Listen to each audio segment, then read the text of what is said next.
What's going on YouTube? I wasn't really planning on bringing you this deck profile until I got all the cards in the mail from it, but apparently 3 of my cards got lost in the mail, and if I wait and order 3 more, I'm going to probably be waiting about another week before I can post just one video.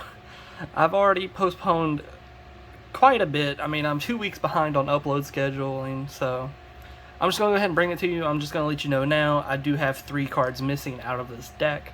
So if you don't like that, I'm sorry. I tried waiting and I tried talking to the people, but somehow they just got lost in the mail, and that's just how it is sometimes. But yeah, I'm bringing you an update to my Despot deck profile. I have changed it quite a bit from my last one, and it has been a little while since I have talked about this deck. I am still sticking with the go second only kind of thing, to where we're only wanting to really go second in OTK, and that's about it. You're not really going first to make any kind of negates or anything like that, so it's just that simple. But yeah, we'll just go ahead and get into the deck profile, and I'll talk a little bit more at the end. So starting us off with the deck profile is one Despot I. I thought about playing this at 2 at some points, but then I just really didn't think I needed to, so I just kept the 1, just because you only need 1. I'm only running 1 Synchro Monster anyways in this deck, so why would I need extras of this card anyways? It is a card that does get pretty big, as it does gain 500 attack and defense for each machine monster that's on the field. So he can get pretty swole, and he can swing in for quite a lot. And if he's in the grave, which I think everyone knows this at this point, because Despot 3 and 1 are played in certain combo decks, because you know 1 can come back if you special summon 2 machine monsters at the same time. So, you know, if it's in the grave, special 2 machine monsters, boom, Despot 1's back on the field.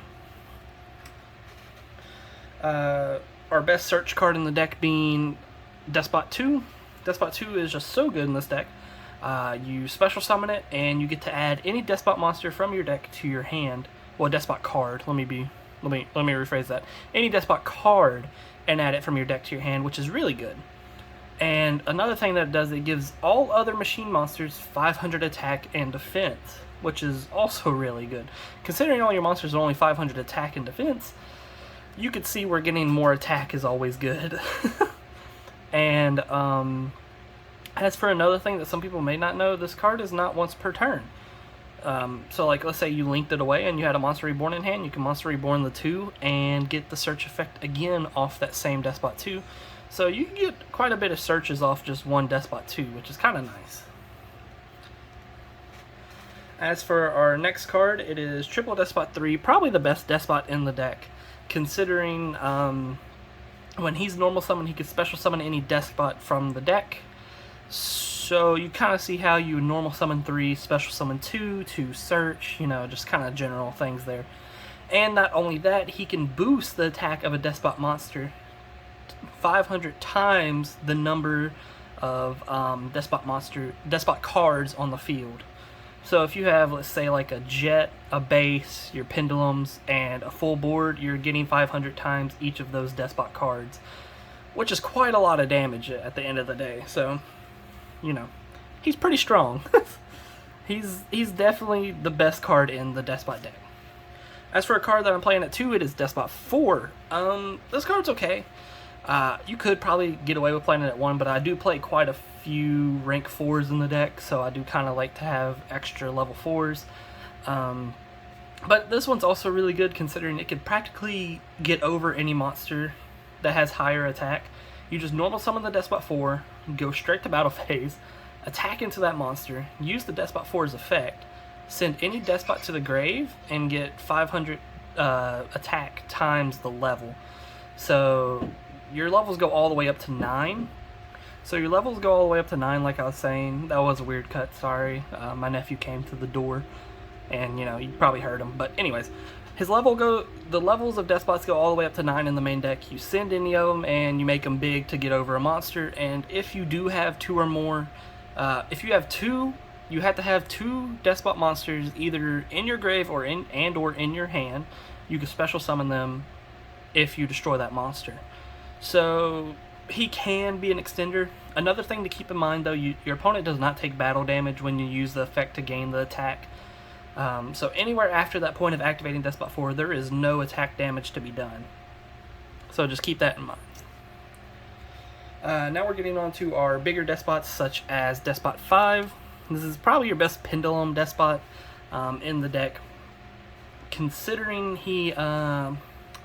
when he is special summoned, you can pop a, I believe it's pop a card, or no, it pops a spell or trap on the field whenever he's special summoned, which is pretty good. So he's like a spell and trap removal kind of thing, almost like Solomon Great Foxy, you know, whenever it's special summoned from the grave, you can then pop a spell or trap, you know, kind of like that. And then if he is destroyed in the pendulum zone, you can then special summon a Despot from the grave to the field, which is really good. So you could actually special summon a 5, use 5 to pop 5, and then get 5's effect to special summon from grave. So that's like a little interesting thing you could do with the deck. And Despot V gains 500 attack and defense for each Despot face up in the not the graveyard, in the extra deck. So he could get pretty big too, depending on how many pendulum despots you have face up in the extra deck. As for one that's like meh, that is Despot VI. This one's like okay, but it's not as good as 5, which is why I don't play it at 3. But it is a 1 scale, so that is why I play it. It basically kind of sort of does the same thing as Despot V when it's destroyed in the pendulum zone, except it doesn't special summon it, it adds it back to hand. And then if this one's special summon, you could change the positioning of your opponent's monster from attack to defense, or from defense to attack. So you can see how it could maybe be good. So it's like an okay effect. Then I also do play the 7. I do like this card. It inflicts piercing. So if your opponent does happen to make like a defense position monster and you're able to get a 7 out, you can essentially just do enough piercing to kill them, which is really nice. So this one is a little bit different in the sense that it doesn't have anything to do when it's destroyed or anything like that, but it does gain 500 attack and defense for each despot in the graveyard. So opposite of 6 and 5, it's graveyard and not extra deck, which in my opinion is a little bit better. We also play the Despot VIII, so you know, it's kind of necessary, honestly. This one does the same thing as 7, except it can attack up to 2 monsters and doesn't inflict piercing. So if your opponent has like multiple defense position monsters and you're just trying to get in other monsters for attacks, you can use 8 to clear that out. Oh, I forgot to talk about this. So if 7 is on the field, let me move these over. If 7's on the field, your opponent can't target other monsters for attacks except 7. And if 8's on the field, your opponent can't target other monsters except 8 with card effects. So that's something else to keep in mind. As for the boss monster of the deck, we're having Despot I here, and Despot I is just super good.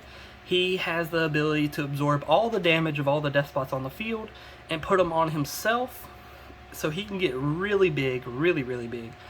And he also has the effect of self-protection, and when you do declare an attack with him after using that card effect to absorb the attack, if your opponent has like a battle trap or, you know, something crazy, they can't activate it because he attacked. When he attacks, your opponent cannot activate card effects in response to his attack. So that's just something to keep in mind.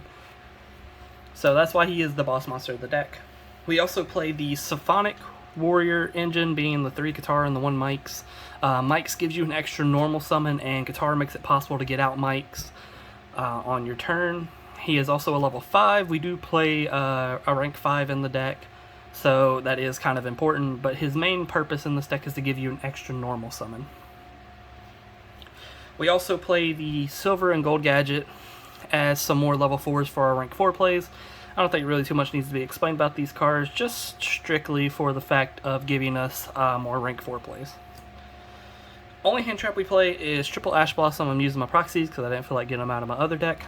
But Triple Ash Blossom, it's the only hand trap I play. You could probably play more, but I don't know. Right now, Ash Blossom's like the only one I feel like I need to play. You don't want to play too many hand traps because this deck does kind of struggle with like certain hands and stuff. So you want to make sure you have the most you can do with your hands without, you know, affecting the consistency. Then we play 2 Despot base. This card can shuffle itself back. In my last video, I only played 1, and that was before I realized, you know, Despot base can shuffle Despot base. If you don't know what base does, it gives all your Despots 500 attack and defense, which is good, and it has the effect to reveal any number of Despots in your hand, shuffle them back, and draw that many. it has a second effect to where you can banish 9 different Despots from the field and graveyard and shuffle everything your opponent has back into the deck. So it's essentially a reset, but you're probably never really going to use that second effect. Then we also play 2 Urgent Schedules. This card's really good in the deck. It makes a really solid turn 2 play, which is great. I was going to play 3, but I never just picked up a third one. So we're just playing 2. 2 works fine. Like, 3's not necessary, but it would be nice. But yeah, 2 Urgent Schedule is super good for going second and makes it easy to go into your synchro or anything like that, any link plays, anything like that. It's just super, super good. This is the card I am missing. I am missing 3 Machine Duplication. So this would be 3 Machine Duplication. But again, they got lost in the mail. So that's a little unfortunate. As for another card I play, but I don't actually have them either, is the 3 Lightning Storms. Lightning Storm is super good. It's kind of crazy, honestly, in a go second deck.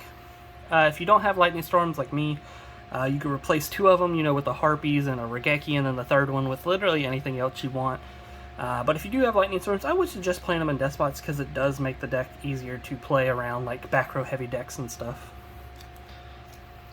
One ofs, we play 1 Called By because it's limited, 1 Monster Reborn because it's limited, 1 Upstart Goblin because it's limited, and 1 Limiter Removal because it's not really necessary, so you could take this out and run anything else. But I just like it because I like to get big monsters on the field. That is the main deck done. I will now talk about the extra deck. We are starting off with a Mrs. Radiant. It makes sense. It's a Earth type machine deck, you know. So Mrs. Radiant gives that 500 attack and defense to all Earth monsters. So it just makes sense, you know. And if it dies, you get to add back an Earth machine. Well, you get to add back an Earth monster, so you know you could add back any of your Despots, which is it's valid basically. We play 1 Cleafor Genius, just makes sense. You know, you can special summon 2 2s here or anything like that and get another search. Platinum Gadget is another normal summon in a way, so you know you make your rank 4 plays whenever you go into Platinum Gadget. We played the toolbox being Unicorn, Cerberus, and Phoenix. These are all just, you know, toolbox cards for removal. Then Gurusu, this just helps us get around like problematic cards, so that's why he's in here. Syusha, just a really good extender and drawing card for our deck, so that's why we play him.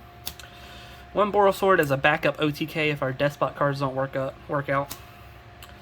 Access Code Talker, because it's just a very good OTK. Again, I didn't feel like taking it out of my other deck and putting it in this one, so I'm using the proxy. But, you know, Access Code Talker is just a really solid OTK card. Despot Jet. This card gains 500 attack and defense for each Despot card you control, which is really good. It can pop a card. It can pop a Despot to special summon a card. Well, special summon a Despot, or it can pop a Despot to pop a card on the field. So that's the only synchro we play, and he's really good.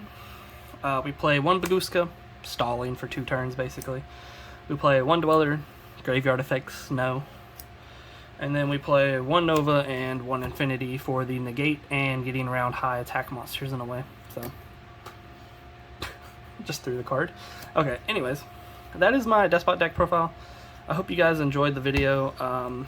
I will be probably bringing another update to this deck. I'm not sure yet though. But if you guys did enjoy the video, don't forget to like, comment, subscribe. And again, I apologize for not having the 3 Machine Duplication, but it just happens sometimes. But anyways, I'll see you guys in the next one. Peace.